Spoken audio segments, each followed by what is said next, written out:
Welcome back to the Fireside, friends.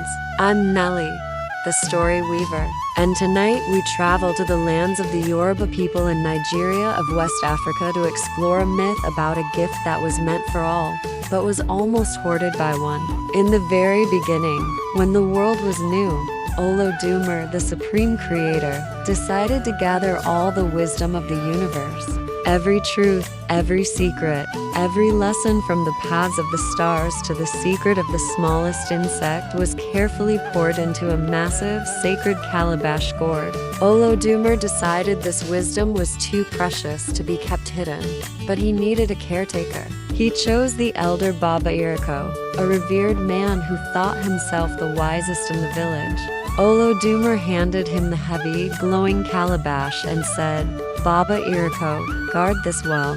Share its light only when needed, for it belongs to all." Baba Iroko, swelling with pride, took the magnificent gourd, but the honor went straight to his head. He began to whisper, "I am the only one worthy to hold the world's knowledge. I cannot risk sharing it. I cannot risk losing it." He became obsessed with protecting the Calabash of Wisdom. He tried to hide it in the earth, but the light shone through the soil. He tried to hide it in his home, but the light kept the whole village awake. Finally, he decided the only safe place was the very top of the tallest tree in the forest. "If I place it on high, only I will know the true effort required to reach it," he thought. Baba Iroko strapped the massive, rounded gourd to his chest with a thick rope and began his long, grueling climb up the trunk of the mighty Iroko tree. He strained and struggled, his eyes focused only on the height he needed to achieve. From the ground, watching his grandfather climb, was a small, observant boy. The boy watched Baba Iroko struggle, the heavy gourd always pressing against his front, blocking his vision and making him unbalanced. After a long silence, the boy called up, "Grandfather, if the calabash holds all the wisdom of the world, shouldn't you try putting it on your back?" Baba Iroko froze. He looked down at his grandson, then at the rope around his chest, and felt a profound shame.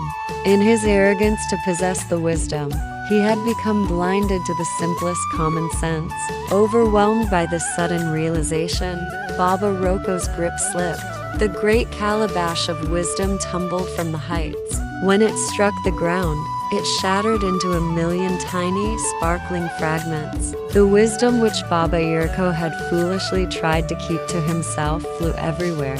Some pieces settled into the mountains, some landed in the rivers, some flew into the heads of the villagers, and some tiny fragments were caught by the wind and scattered all over the world. And that is why, to this day, no single person can claim to know everything.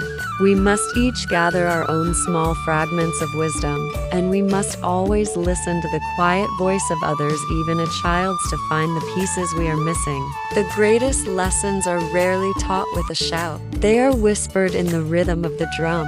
If you want to hear more wisdom from the past, please subscribe and join me next time, right here, by the Fireside.